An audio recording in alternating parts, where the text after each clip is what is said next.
Karima Ramchi. I serve as Associate Director of International Indigenous and Accessibility at University of Victoria's Co-operative Education Program and Career Services. It is my pleasure today to welcome you to the last session of our day. I'd like to start by acknowledging with respect the Lekwungen peoples, which includes the Songhees and Wasapsum peoples on whose territory the University of Victoria stands, and the Lekwungen and Osanish peoples whose historical relationships to the land continue to this day. This session is titled Hiring Smarter, Insights from Our Co-op Data. We've set aside time at the end of the session for your questions.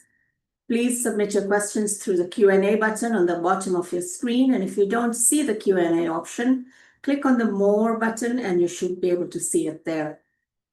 With that, I'm thrilled to welcome our Director of Operations, Leo Spalteholz. I also think of him as a data guru, to take a deep dive into our co-op data at UVic. Leo, over to you. Okay, thank you, Karima. Yeah, welcome everyone. So I want to talk a little bit about some of the insights that have come out of our data.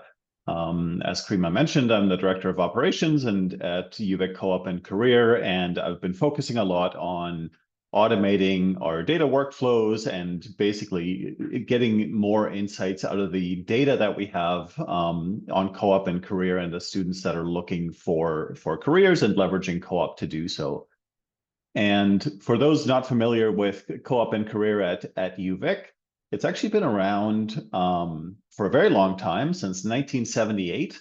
And this is a chart of cumulative placements in our co-op program.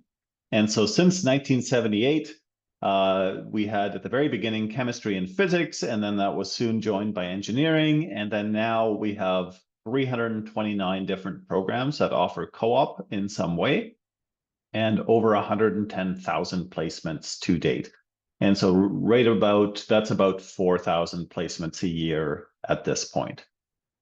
And so that generates a lot of data. So I've kind of, based on my history, I worked as a coordinator as well on the engineering side of things. And just sort of based on my history, the types of questions that I often got from employers and the types of questions that are commonly brought up to us, I've put together a few sort of typical questions, and then what can we get out of the data to help answer those questions.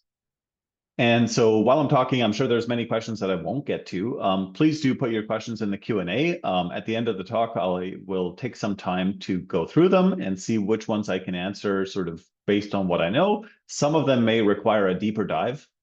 Absolutely happy to do that. Or feel free to get in touch afterwards if you have a specific question about how to structure your hiring to be more effective, to reach the right kinds of students. I would love to dive into that with you. So often the first question I get from employers is, when are students available? When should I be posting, right? And you know, many co-op programs across Canada are very summer focused. We're a little bit different in that our students are available year-round. So if we look at a typical kind of average placement, this is for the last 3 years, sort of the average, there is more students available in the summer, but there's not that much more, right? Like the spring terms and the fall terms actually have a substantial proportion of that as well. So really they're available year-round. It does differ a little bit based on the program. Engineering, computer science is almost completely flat in terms of placements. There's a few more in the summer, but basically we have around 600 to 800 placements every term, year-round, whether that's spring, summer, or fall. And by the way, for people who are not living near the coast, spring, that means winter. In your speak, I'm from the interior myself, and it's hard to call minus 30 degrees in January spring, but that's what we call it. Spring being January to the end of April, and then May to the end of August, and then fall is September to the end of December is how we define our terms. For business, a little bit more summer focused. Fall has the fewest students, and then spring, also a good cohort in the spring going out. And for other programs, that's basically everything else that isn't engineering, computer science, or business. It's probably about, there's definitely students year round, but there's probably about twice as many in the summer as the other terms. But basically always students available. The other follow-up question that employers often have is, what about senior students, right? Of course, in a previous career, I hired dozens and dozens of co-op students. And of course, if I can get a third year, fourth year student to join my team, that's always nice. They can hit the ground running. And so I was often interested in hiring senior students. And so when are those available specifically? Fundamentally, also year round. In fact, this is a chart of placements by student level. And so the darker red here is the more senior students. And so in fact, you can see that the senior students actually are even more evenly spread around the year, right? Like a lot of junior students may do one co-op term in the summer, and then maybe they go on to graduate with just the one co-op term. But senior students, if they're sticking it through, and if they do 4 co-op terms as part of their degree, then it will be spread around the year, and they will kind of have a little bit more flexibility later in their degree to move those co-op terms where it fits for them and where it fits for the employers. Of course, the next step after senior students is, when can I hire new grads? And of course, like most schools, most of our grads graduate in May, right? They would finish their last term from January to April, and then they're available to start working as of May. But there are actually quite a few students that are also graduating in other terms. That would be September generally. That's when they do convocation in the fall.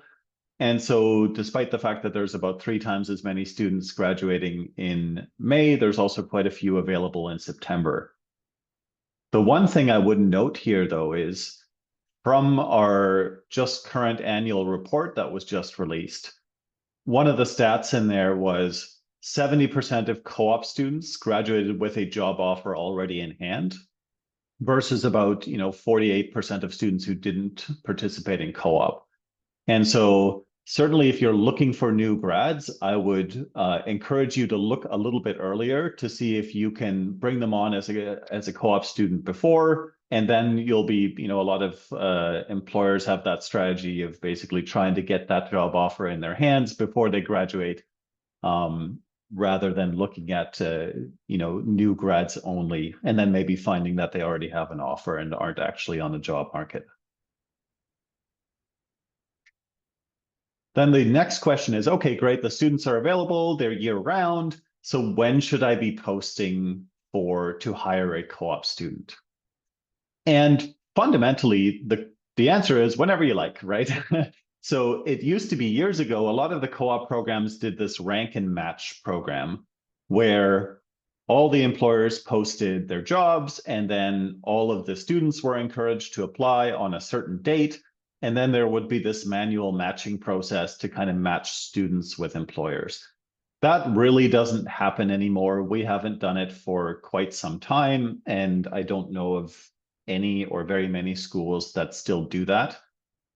Maybe some smaller programs, but fundamentally now it's more of a traditional posting process where when you need somebody, you can post for that position, and then the students that are looking at that time will apply to those jobs. And then, we send you the bundle of applicants, or you collect them on your hiring website, and then you can make a selection more similar to how you would hire anyone else.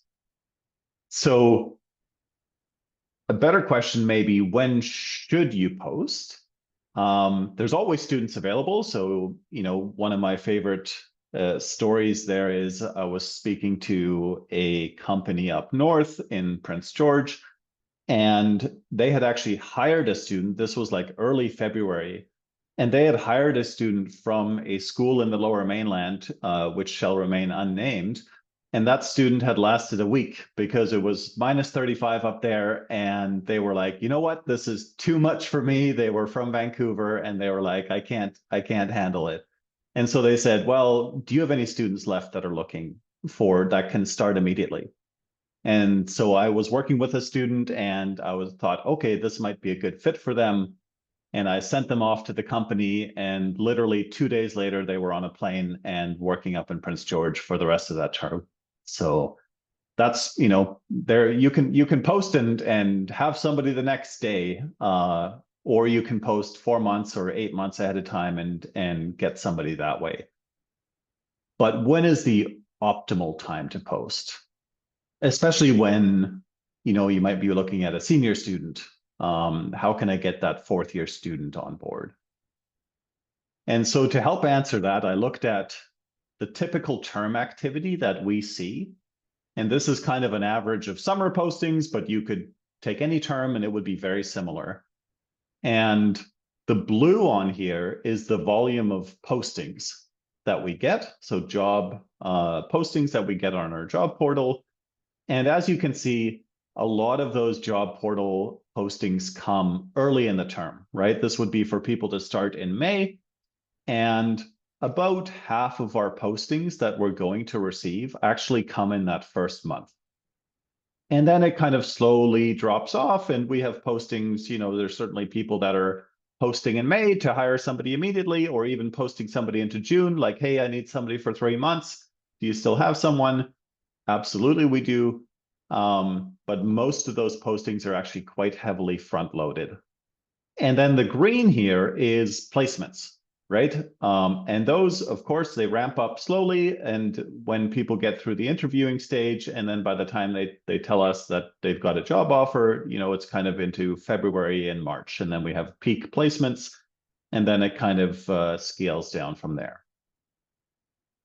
And so one thing to think about if you're interested in getting in front of the most volume of students is, when do you optimally post? And you might think, well, January is the time to post because that's when everyone else is posting, and that's when most people are not yet placed. So the most students are still available looking. And that is a perfectly good time to post. But if we actually look at the number of views and the number of applications that the average job gets, it looks a little bit different than you might expect. And so at the bottom here is January, and then we get into February, and then March, April, May, sort of June towards the end of the term. So this would be, again, students that are looking for a summer work term. And a few takeaways here. If you close your job really early, you might find yourself with very few applicants. So sometimes we'll get an employer that says, hey, I've got a job, I'm going to put it up in December, and I'm going to close it that first week of January for a summer student. And often students aren't quite ready to go. You can see it here. The number of applicants in those very early closed jobs are actually quite low. People might look at it, but maybe they're not quite ready to apply yet. So I would say don't close too early. If you're thinking first week of January, I would really encourage you to push that back by a week or two. The other thing is, most employers post very early in January, but you don't necessarily have to follow the crowd. So yes, you will get sort of healthy activity and you'll get some decent applicants. But actually, the peak view and the peak attention that your job posting would get is actually not until that kind of February, March timeframe. And that's partially because there's less competition, right? So your job will stand out more, and students are still available in large numbers to take a look at those. And even if you miss that time period in February, March, you still get good exposure even into, late March, April. And, even if you're late posting, you'll get less, of course, fewer people are available, but I would say up until the start of the term is still a good time to post. Often I'll get questions from employers saying like, hey, right now, if you're looking for a student to start in January, is it too late to post? No, absolutely not, right? Like, we're in mid-October here. We're actually kind of in a peak period right now for postings. So anything now will kind of get very strong attention and strong applications. But then even into November, December is still a good time to be putting up those postings. But what if you want a senior student? And so what I did here in this chart is kind of created a burn down chart of all the people that will be placed. When do they get placed, right? In terms of senior students on their third, fourth, fifth, or sixth work term, somebody who's junior looking for their first work term, and then kind of those people in the middle. And so this is the y-axis here is how many students are left over. And so by the end, obviously we're down to 0. And is it different with senior students? Not very different, right? So posting advice generally doesn't change. If you're looking for a senior student, you don't have to go earlier. I would say you would want to post in the first 2 months to get kind of that optimal window of senior students. But again, there's still senior students, plenty of senior students still available in 3rd month and 4th month. I remember I talked to an employer in town once, and they were a software development shop, and they said, you know what, my strategy is I post right before the term starts. And I find I get a lot of really good senior students that are so confident that they can get a job, they don't even start looking until their exams are done. And that strategy worked for them, and they got some really top-end senior students. Not, I would say, the general strategy I would recommend, but definitely it worked for them, right? So, there's always students looking. The other thing I would do, and if your job is maybe not something that you normally get a lot of applications on, then because maybe there's something about it that makes it a little bit harder for a student to take, it may actually be worth posting a little bit later, because then you're not drowning in the other postings that are out there that, maybe a student's first choice, and I'll talk about length a little bit later on here. But sometimes that's a good strategy if you have a record of posting and maybe you weren't getting quite as many applications as you wanted or not the right mix. I would experiment a little bit to see if posting it a little bit later in the term might get you a different mix of applicants. Hey, Leo. Yeah. So for the senior students, how would you define senior students? Would you define it as what was on the graph? Yeah, so I mean, we can define it in different ways, but in this graph, I've defined it as somebody who's done at least 2 work terms. Awesome, And thank so you. that would be they've done 2, they're looking for their 3rd, 4th, and they're probably getting pretty close to graduation, right? I would say at this point they're graduating, within the next year or 2. Thank you. The one caution I would have, again, with those senior students is what I'm looking at here is those people that are still available and applying to jobs on our jobs portal. And one of the things that senior students tend to do is they tend to return to their previous employers. And so on this chart, you can see what percent of placements are returning to their previous employer. So of course, first work term, nobody is returning. That makes sense. Everybody's on their first work term. Then it's about 16%, 13%. And by the time people get to their 4th work term, about a quarter of them are actually returning to an employer that they've previously done a co-op with. And so if you're looking for senior students, about a quarter to a third of them are kind of off the market by the time they get to close to graduation because they're going back to companies they've worked with before. So alternate strategy here is, if you can bring on a few of the more junior students, then, bringing them back for a senior term, and then hopefully maybe even giving them a full-time offer if it works for both ends is a good strategy as well to secure those students. So a lot of employers are wondering, what do I have to pay? The best way to answer that question is we publish very detailed salary data. And so, the easiest way to find that is just to Google UVic co-op salaries, and you will get a page with all of the detailed salary data. based on the program. So if you're looking for a computer science student, that may be different than if you're looking for a business student, which may be different than a geography student. And so we've broken it all down by program for you.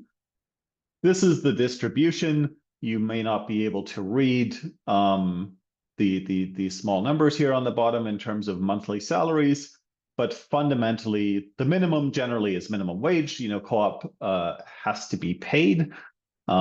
There's very small exceptions to that. If you do have a kind of unique situation where you have just a stipend, I would say connect with a co-op coordinator and we can talk about that. But generally, the rough averages are about $22 an hour, $3,600 a month, or about $14,000 for a 4-month term is the current average salaries. And there is some funding available, and I know there was a session yesterday about some of the options on that front, but definitely if you reach out to us, we can talk about the options that you may qualify for on the funding side of things.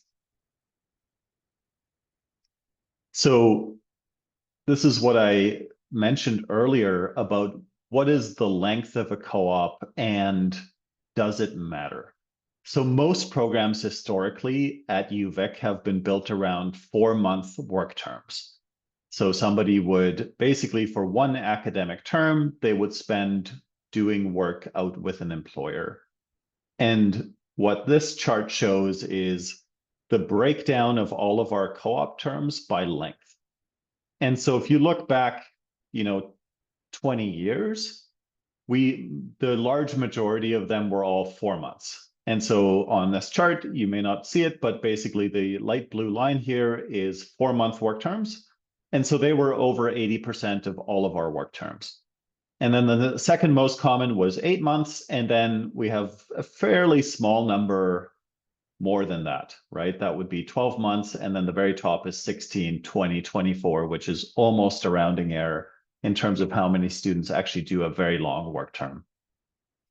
Now, I would say, students are available for longer than 4, right? I think this is a common kind of question for employers is, hey, if I bring somebody on, can I keep them for more than 4 months?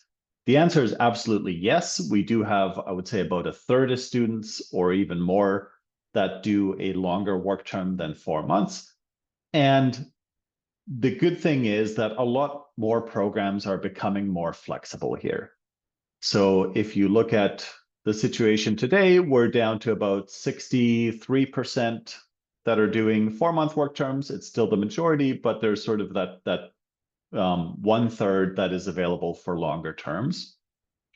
And something interesting here, during COVID, we saw that more students were opting for longer terms because they were, out, maybe they weren't a fan of the remote instruction and they decided to, let's just stay on the job and wait this one out before we go back to our academics. But yeah, definitely more programs becoming more flexible. So I would say worth chatting with your co-op coordinator, reaching out to us to see if you're looking for somebody for a longer time period, what could you expect in terms of applications and who's available, that kind of thing. So does it matter when you're posting opportunities? Yes, but there's actually a way to kind of get the best of both worlds. So what you're seeing on this chart is the average number of applications by co-op length. And so when you post something on our job portals, we allow you to basically advertise, well, how long is this co-op? 4 months, 4 or 8 months. There's another options, 4 or 8 months, but 8 months are preferred. 8 months only, 8 months part-time, 8 or 12 months, 12 months or 16 months. And so this is a little bit program dependent, but I would say the takeaway here is, even though most students are looking for 4 months, being flexible about the term is actually your best approach, right? The highest number of applications is actually for people that have indicated 4 or 8 months. And then we ask students to just specify, like, please specify in your cover letter, for example, what term you're available for. And stating a preference, so for example, employers that said 4 or 8 months, but 8 are preferred, doesn't hurt your application numbers. Students, even if they're available for 4 months, they'll put in their application, and then depending on the right fit, you can still decide whether somebody might be able to do just 4 or stay for the 8. Or sometimes people come to creative arrangements where it's like, what, a student may only be able to stay for 4. They have to come back, take a few classes in order so they don't delay their graduation, but then you bring them back in the term following that. So you kind of get the benefits of having an employee that can hit the ground running that second term, and they're able to go back and still fulfill the requirements of their degree. I also find that sometimes students think they can't do a longer work term, but then once they get onto that work term, they enjoy it so much, they're doing so well at the work, that they decide, oh, you know what, it's not a big deal if I push back my graduation by 4 months. I'm just going to keep going, right? So I think there's some really good opportunities here if you're open to being flexible, looking at the candidates and taking into account their availability, that you could get the best of both worlds. Or say, hey, let's start you at 4 months, and then once we see how it's going, we'll maybe offer you an extension to 8 months.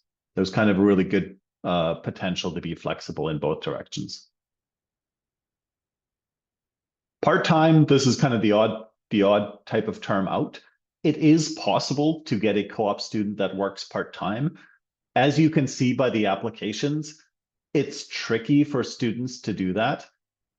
They just need to be able to find a course schedule that allows them to work, and then also take the requisite number of courses so that they can maintain this part-time status and part-time co-op. So definitely possible. I would recommend reaching out to us if you have a part-time opportunity, maybe some special promotion there to find you the right student. And then I would say once you get into this 12 months, 16 months territory, unfortunately, that's quite difficult for a lot of students. Not to say you can't post. Absolutely, we get those students that are doing it, especially 12 months. But it does become increasingly difficult. And so you can see that it's reflected in the number of applications that those jobs tend to get. What about knowledge transfer? As I said, in the previous career, I hired a ton of co-ops and I was running an engineering team, and we found it incredibly effective at really, completing special projects, getting new energy into the team, really helping out with crunch times, things like that. But supervision continuity is really key, right? Usually you want to make sure that somebody can take that knowledge and transfer it between co-op student to co-op student. And I'll detail a couple strategies that I've seen used with great success in various employers. The first one, if you can afford 2 co-op students, is kind of the ideal in some ways, which is this kind of rolling 8-month model where you have half overlaps between students. So one person would do January to September, and the next person would come into May and then go to January. The nice thing there is it really helps you take the training overhead and move it largely onto the students themselves. So a student would basically come in, they would be the junior co-op, they would be mentored by another co-op student. And then in the second half of their work term, they would become the senior co-op student. And now they would be mentoring the next person to come in. That is a lovely model, when it works, when you can sort of keep 2 co-op students busy. And it's also a great opportunity for students to really get that experience of mentoring, teaching somebody else, deepens their understanding of the topic and the work. And, even potentially giving them an opportunity to sit on the other side of the hiring table and help interview a student or a set of students for the next round. I've seen this work extremely well in a lot of companies, if they sort of have the work for those 2 students ongoing. The other thing I've seen work is this trying to get a very small overlap between students, right? So maybe those students are only there for 4 months. Maybe there's only one there at a time, but even asking those students, hey, could you start a little bit earlier? Sometimes students are available to start a little bit early before their term starts, after they've finished exams, or could they stay a little bit late? Often the classes don't actually start until a couple days into the term. It's not always possible, and I would say, especially if you have international students, then you need to be careful because their work permit only applies when they're on a co-op term. But often even just getting 1 day of overlap or asking students, maybe, can you be around remotely to mentor somebody remotely over Teams for a day or two, or paying them for a little bit of part-time work, helps a lot to really reduce the training load up front for a new student. And again, great opportunity for the student to kind of be the senior student and help somebody else get up to speed. It's very fresh in their mind, that feeling of knowing nothing going into the job. And so often they can really deliver really useful insights to students because they've just faced this problem themselves. Another option I've seen that has worked really well is basically, a lot of knowledge transfer. And often companies maintain kind of a co-op boot camp where they say, okay, this is a part of the onboarding documentation that is owned by the co-op students. So co-op students have the power to update things. They can put in tips and tricks. Here's what has helped me. And every co-op student's job is to make sure that documentation is up to date and all of their insights are captured that isn't already part of the normal onboarding in your company. Another kind of variant of that is co-op students actually doing some screen recordings. And, especially if they're doing any kind of computer-based work, it might be, documentation is one thing, but often it's much faster to just literally record themselves doing the work. Like, here's a typical task I do. Yes, the procedures are here, but I'm just going to talk you through it as I'm doing it. Record the screen, record themselves speaking, what they're thinking, what they're doing at every step. And then that's part of the onboarding material for that next co-op student. And so that's something we did a lot of when we went remote in terms of instruction. And I've actually seen this work really well in companies as well, to kind of get that personal connection between co-op students, even if they're not overlapping.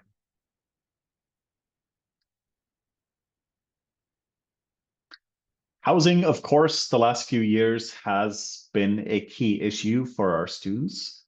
And, to no surprise, Victoria-based jobs do get the most applications, followed very closely by remote jobs, which are, of course, always popular.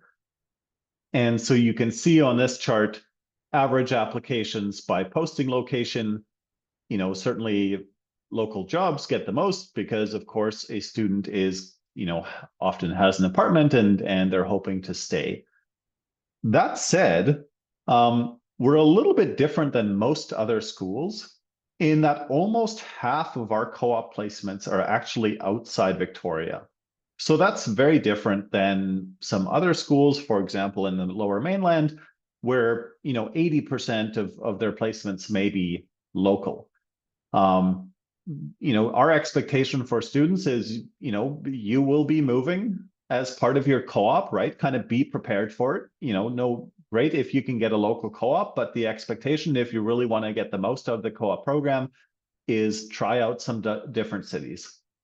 For example, I worked in Kelowna and I worked in a few different areas when I did my undergrad and I did my co-op.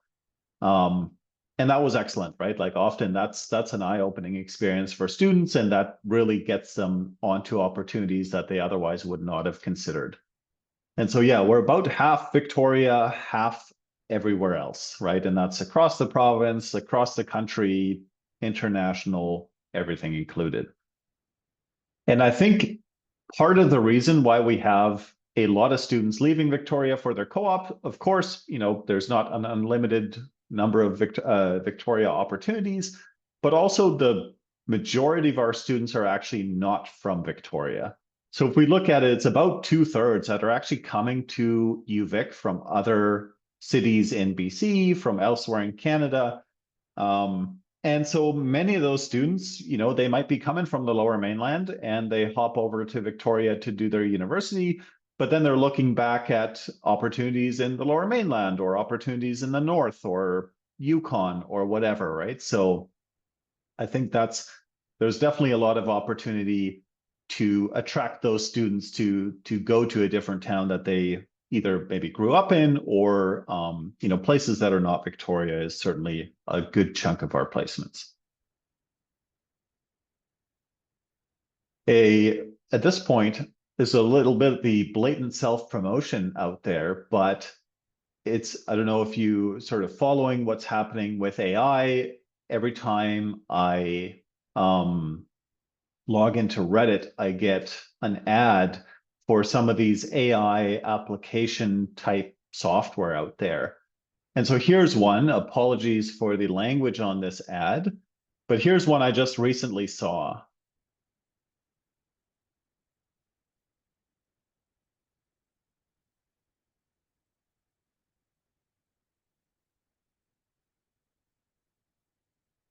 So what's happening is he's looking at somebody in there that has a Chrome extension, and it just has a simple apply button on all these jobs that they're seeing on a website.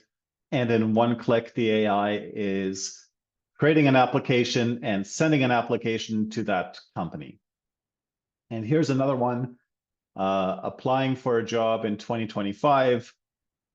Basically go to sleep and the AI applies to 100 jobs for you.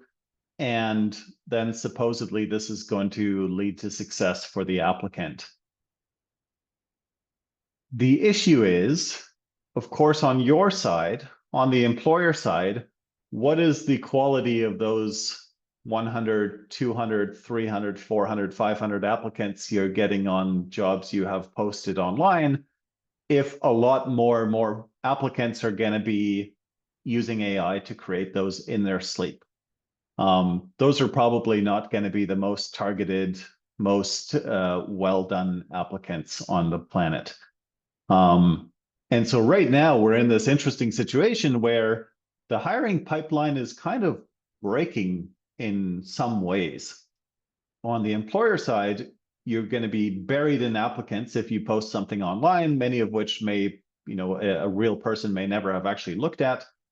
And on the kind of job seeker side, people are getting frustrated that they've maybe sent out 100 applications that they actually did put time into, but didn't hear back from anybody because those people are buried in AI slop.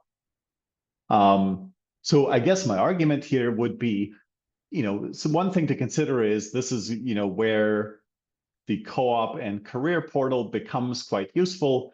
We validate that students are actually available to work for the term that you're posting for. We have a private job portal that's a bit more resistant to automated applications, and we educate students on the responsible use of AI. That's not to say nobody is using AI to write their applications, but we really talk to them about what is responsible use. Make sure that you're not misrepresenting yourself. Make sure you're not using AI during interviews, that kind of thing. And if you ever notice an issue on that front, we're there to help and talk to those students if it ever becomes an issue. And of course, if you want to, we host a lot of events if you want to kind of get out of the AI world and go back into what we used to call meat space. I don't know if that's still a term that anybody uses, but the real life environment. And my last slide here, how you post also matters in terms of the rate at which you can turn a posting into a placement, at least from our perspective. And so there's basically 3 ways to post a job when you're looking for a co-op student. One is you can ask us to collect the applications for you and we'll send them all to you in a bundle. The second is you can ask us to just email you applications as they come in and you can review them as they come in. And the third way is you can give us a link to your hiring website and we will just direct students there and say, please go here. It's not in our portal. Go to LinkedIn, go to wherever, send in your applications here. And they're very different, right? So this chart, you can see which % of job postings lead to a co-op placement, and an employer that gets us to collect the applications in the portal or send them directly to them via email. It's about a third, right? So every 3 postings, we have a job placement for that posting. And that employer may be hiring from another university, that's totally fine. But if we host a job that's just pointing to a company hiring website, that rate is much, much lower. It's more like 1 in 10. And I will note, this is not normalized for company size, so there may be some other factors at work here, but I would be really interested in what is your experience on this? Are you seeing differential success? Is there anything that has changed recently when you post a co-op opportunity online? What is your experience? Is that working for you? And with that, I will turn it back to Karima and see if there's any questions in the chat. Yeah, so if folks have any questions, please feel free to pop them in the Q&A, which you can find in the taskbar under the More section, or if you're feeling brave enough, you can feel free to unmute.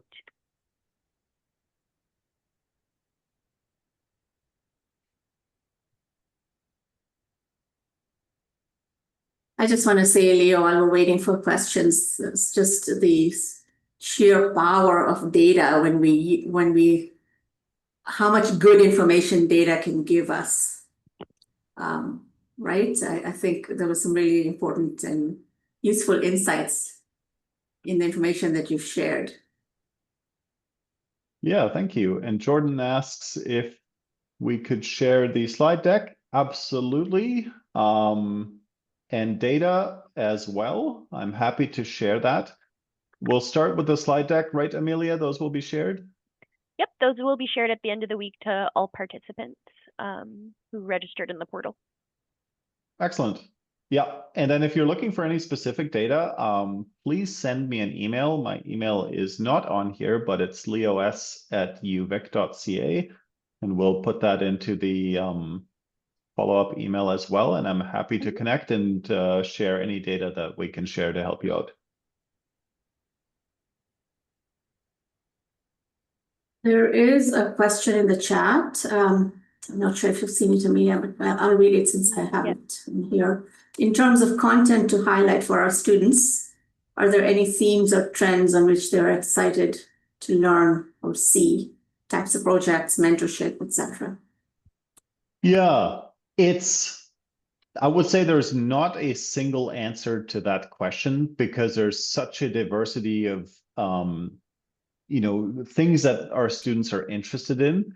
I would say what I've found to be very effective is giving a few concrete examples of the types of things that they could contribute to in terms of like, here's some projects that maybe past students have worked on, and even incorporating maybe some quotes from past co-op students into your job posting to say, here's a few things that past co-op students have said about the work they did with us and what they really enjoyed the most. I do find that students respond very strongly to their peers advocating for an experience. And so that's something I would consider.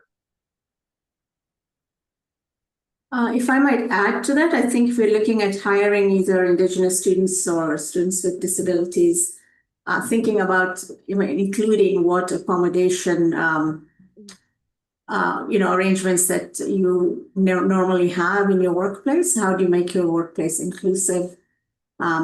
Is a really good feature to add as well. And I would say just from if it's outside of Victoria, certainly anything you can offer in terms of assistance with housing or even something to mention, it doesn't have to be a relocation assistance, but some companies have been successful in saying, oh, well, they they assist a little bit. They have an internal job board or internal board for students to help find housing. And they kind of put the call out to their employees, and maybe somebody can find a basement suite for a few months. Is certainly helpful. Often that is a number one kind of barrier that students face. All right, some really good feedback on the chat. Thank you very much, everybody, for joining. And thank you, Leo, for that really deep dive that gave us some really useful information.